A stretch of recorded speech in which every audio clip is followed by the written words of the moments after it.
Hello everyone, welcome to the Friday Night Live. Hope everyone is well this Friday evening or Friday morning, depending on where you're watching from. First question, hi William, I've got a question, please, specific to one of my hobbies and drinking. I play darts and it seems to be a universally accepted statement that you are more relaxed in a match when you've had a drink. A dart throw is quite technical when you break it down if you want to play well, much like a golf swing. And it does appear to be a benefit to have a drink to dull any thoughts about technique and just play the game. So just be more relaxed. Drinking is a big problem in the professional game too, as nearly all the players drink before and during breaks in the match to help them relax on stage. I just really struggle to get it out of my head that drinking is actually a benefit to this hobby. I'm doing dry January and have struggled in all my matches this year so far without my snotty comfort blanket. Please, can you look into why drinking is not a benefit for relaxing and becoming more stupid for a darts match? If I can nail this point, I feel I could kick alcohol into touch once and for all. Thank you, William. So firstly, I'm interested that you refer to it as a hobby. There was always that big question about whether darts was a sport, and I was very firmly of the opinion it was a sport. But anyway, be that as it may, what I found interesting about this question is a few minutes later, the author put in this. Sorry, my question might be a bit too long to read out on the live. Clearly not. We haven't got that many questions this week anyway. So without that, I think I would be just about finishing by now anyway. So that's not a problem. It's hard to explain why alcohol seems to benefit darts. I wouldn't dream of drinking during a round of golf. So what I like about that particularly is you've answered your own question a bit, I think, haven't you? This is what everyone should be doing with their drinking, is thinking about it and really delving under the skin of it. I mean, I did it to a degree with Alcohol Explained, but everyone needs to be doing it themselves and digging into it and uncovering their own personal reasons for drinking. And I think you're absolutely right. You wouldn't dream of drinking during a round of golf. All sports, okay, they're not just about the physical strength or fitness, because otherwise there would be no skill involved at all. Skill, whatever the sport is a lot to do with your mental state. So yeah, darts and golf are very, very similar in that it's that kind of that motor movement that you kind of half need to concentrate on and half need to just let it happen naturally. So that's that kind of odd mix. But even things with like football and rugby, it's a massive part of it is psychological. You know, when the players start winning, they continue to, and that's why they're constantly trying to get their morale up and, you know, fill them with confidence because they play better. So there's a huge psychological element to all sport, darts and golf particularly. But I think you've hit the nail on the head there, because actually the issue isn't with alcohol at all. It's that darts are played in pubs. You know, it's a pub sport. So you go to the pub and you drink and you play darts. That's what you do. So when you don't drink, what happens is exactly the same dynamic with anything else you do when you're used to drinking and suddenly you're not doing it. You start to dwell on it and think about it. I call it craving. So you may then think it's that real desperate, overwhelming desire for something. But maybe craving isn't the best word for it, or maybe it's a craving in some situations, but not in others. Because what you've described there, you might not be sat there agonizing over whether to have a drink or not, but clearly a part of your brain is thinking about alcohol. It's thinking, I'm used to doing this with a drink. I can't really do it properly without it. And of course, like everything else, if 50, 60, even 30 or 20% of your brain is thinking about alcohol or indeed anything else, you're not going to be engaged and settling into the darts match. It really is that simple. It's a placebo in the same way it's a placebo for people who feel they can't relax without it. Of course, you're not going to be able to relax or do something fun and enjoyable if your brain is not engaged in the fun or relaxing thing you are supposed to do, but instead is taken up with the thoughts of alcohol. So, like, I'm back in the office 5 days a week now, and I get on the tube on the way home and relax with my book. I quite enjoy the tube journey. But so a load of people from the office, they went out to the pub at lunchtime. Now, I know full well they were desperate to get home so they could carry on drinking. They won't be relaxing on the tube on the way home. Partly there'll be the withdrawal there, of course, but forget that. If you're sat there waiting, desperate to get home so you can have a drink, you're not going to be relaxing, are you? And it's the same when you get home. If you're used to sitting down and opening a bottle of wine to relax, when the wine's not there, if you're obsessing about it and thinking about it, you're not going to be able to concentrate on what is supposed to be relaxing you. You're going to be uptight and feeling unpleasant. So it's exactly the same thing. So as I say, I call it cravings, but it's not. But I mean, well done, because you answered the question yourself. You've delved into it and started doing it, and that's as I say, that's what everyone should be doing with their drinking. Alcohol Explained kind of gives you the tools and like the underlying mechanism, but of course I can't apply it to every possible situation that would make you want to drink or where you perceive drinking as being a benefit. So you need to do that yourself. I'm just over a year sober, thanks to you and the rest of the online gang, Sober Dave, etc. My sister and dad still drink heavily. I want to tell them there's a better way, but don't want to be preachy. Should I just let them be and show by example that life is good sober? My sister says it must take a lot of willpower, but actually I use none as I don't want it anymore. I worry about my dad's health as he drinks too much. So well done, because that is where you need to get to. Basically, you should have such a massive change of mindset that it's not an effort and that you just don't want to drink anymore. And that's kind of like the Holy Grail. Well, not the Holy Grail, because the Holy Grail is notoriously difficult to find, but it's the goal you should be striving for. Any kind of development towards that mindset is good, but obviously the more you can get into that mindset and not have to rely on willpower, the better. But to go to your question anyway, you can't be preachy. You're quite right. And the best thing to do is to lead by example. Just live your life happy, enjoy it without drinking, and you will set an example. But I would caveat that if someone starts speaking to you about it, they are clearly interested. So at that point, to me, that's the green light to give a bit more information. So your sister has said it must take a lot of willpower. So she's obviously thought, ooh, what about quitting? Oh, it must take a lot of willpower. So she's obviously thinking along the lines of quitting, even if just academically. But that would be the time to say, well, no, it doesn't take a lot of willpower. You just need to sort of understand a bit more about alcohol. And a lot of the perceived benefits are kind of illusions. So we do fall into this thing, we think it helps us relax, but actually there's lots of ways you can relax without it. Now, it's a fine line, because if you go too much like that, you scare people off. And it's incredibly difficult, and it depends not only on you, but on your sister and what she's like. So it isn't something I can give particular advice on, but I think if someone's opening up with those conversations, then start talking to them about it, but start explaining the positives. It's, the reason you can talk about yourself. The reason I thought it would be hard to quit is because I thought I would really miss it. I thought I wouldn't enjoy Christmas and holidays and birthdays and going out with my friends and not drinking. But actually, I found I enjoy it even more. You just need to do it in the right way.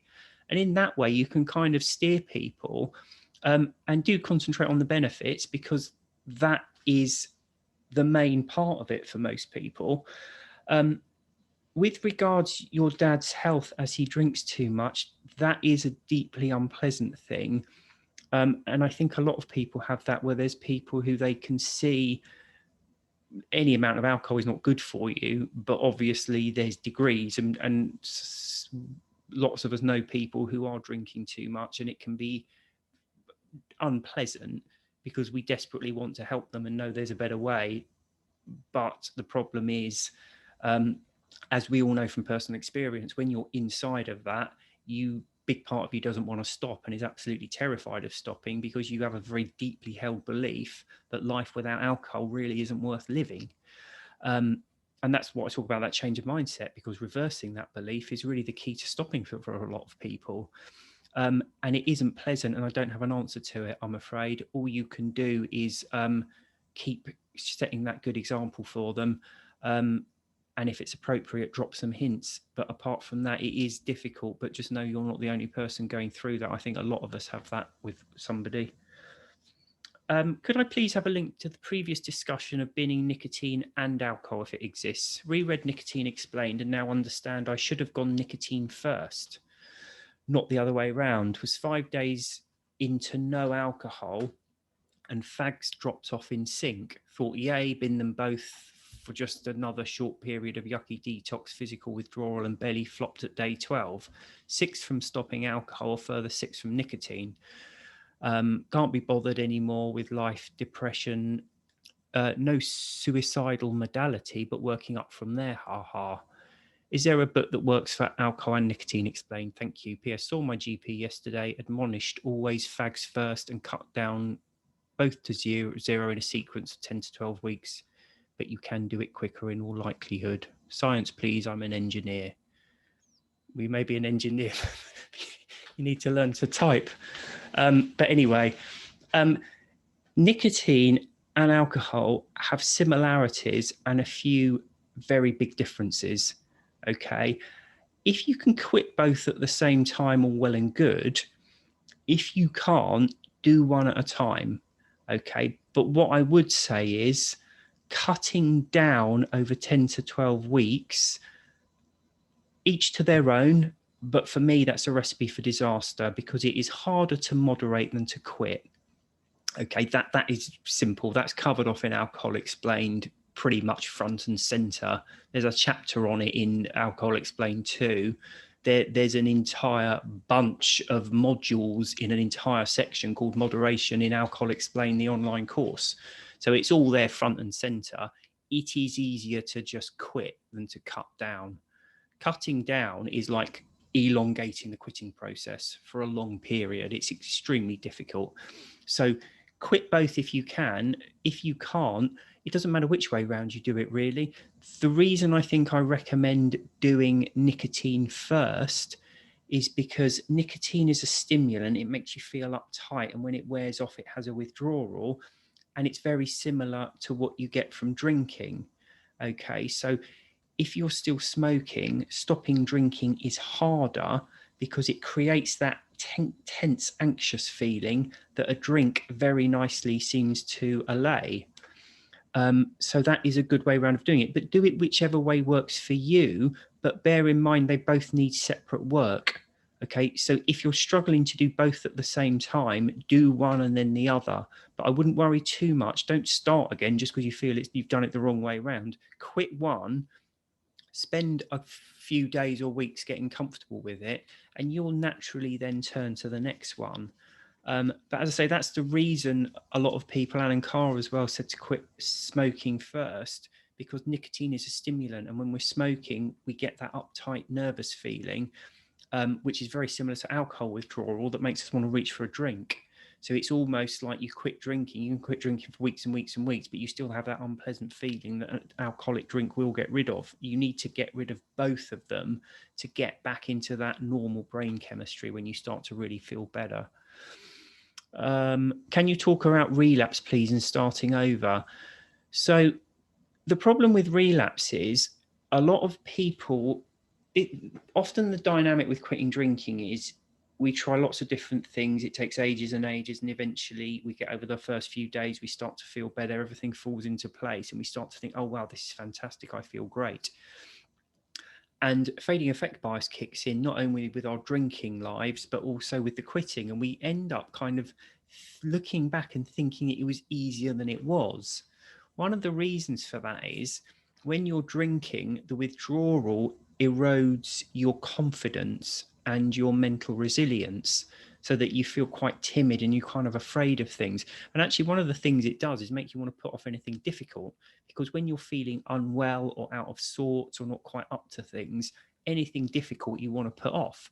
And what's the most difficult thing you're doing at the moment, perceivably? Quitting drinking.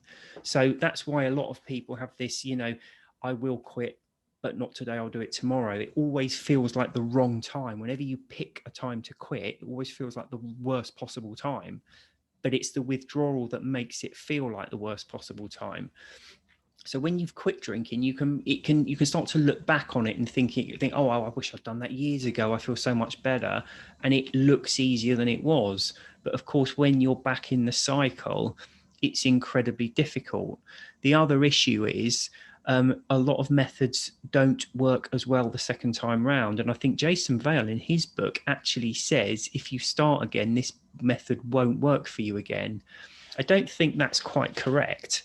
But the problem is the dynamic often when you're going to quit drinking is you're sick of it, you don't like it, you want to quit, and then part of you desperately wants to quit, part of you wants to carry on, and then you pick up a book and you read it, and it can really change your mindset, and it's almost like it fires you up to quitting. The problem is when you go to it a second time, the ideas aren't new, they're old ideas, you already know them, and that springboard effect can be massively diminished. What I sometimes advise is to pick a date with quitting. So Annie Grace does a similar thing. She I think on some of her programs they do like they stopping. So literally for the first week or something, you don't try and stop. You just continue drinking. You just stop and forget about quitting and just drink normally and do a bit of the groundwork.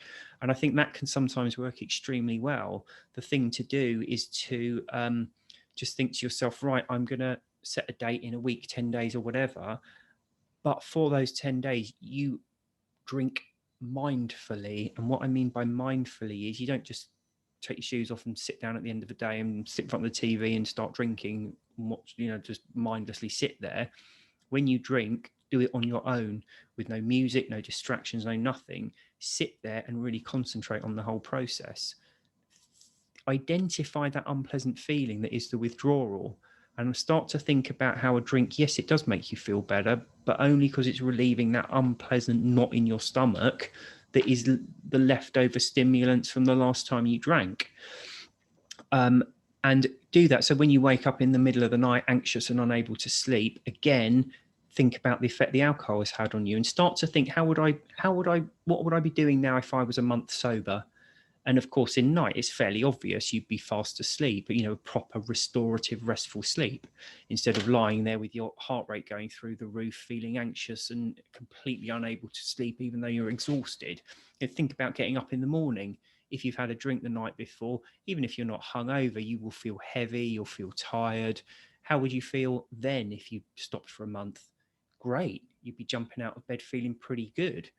And through the whole day, and spend a week or 10 days doing that. Every part of your day, start thinking about how would this be different if I'd stopped for a month, and work towards that 10th, 7th day, whatever it is, when you will quit. Okay. The other thing is, don't forget when you do quit, you will have an overwhelming desire to put the time off. It will always feel like the wrong time. So you have to just concentrate on getting through those first 3 to 5 days, usually when the worst kicks in, because you're tired, you're not sleeping, because the alcohol, I've said this before, but when you drink alcohol, it's a sedative. So for non-drinkers, when we head towards bedtime, our brains start to close everything down. You naturally fall asleep. That's why we're always told to have like a good sleep routine, no screens, hot bath or relaxing music. It's sending the message to your brain, it's bedtime. So your brain starts to close everything down and you go into a natural restorative sleep. When you drink regularly, the alcohol closes things down. It's a sedative. So your brain stops going through that process. So when you quit drinking, your brain doesn't know you've quit drinking. It's just sat there doing nothing at night time and everything's ticking over as normal. It's not closing anything down because it's used to having the alcohol to do it. So it takes a few days to get back to normal. And of course, when you're drinking, you don't go through proper sleep cycle. So you're exhausted. So those first few days, you've got all the withdrawal as well. It's unpleasant. You feel awful, but you've just got to get through it. So you've got to tell yourself, come what may, you're going to do, say, 3 or 5 days. Not that you will start drinking after 3 to 5 days, but just you'll reassess when you get there. Just concentrate on those first few days. I'm not a big one for take each day at a time, because I think if you stop drinking, you need to enjoy a sober life. So why would you need to be taking each day at a time? But be that as it may, for those first few days, sometimes that can be a good tool. Just say to yourself, I'm just going to do 5 days or so. And that can get you over those first few days, those difficult period. Because when you start to get through that, when your brain chemistry gets back to normal, when you start sleeping better, you start to really feel good. You start to really feel better. And that's when it gathers momentum. It's like, I always think of it like trying to move a massive boulder, really hard to get it going. But as it starts to move, momentum starts to kick in and it gets easier and easier to just keep it ticking over. But it's that first bit that's always the hardest. That was all the questions this week. So thank you for your very long one about the darts. And in fact, it wasn't that long anyway. I seem to remember one that was like a whole page. Most of the live was taken up with me narrating it. So thank you. Otherwise, it would have been even shorter.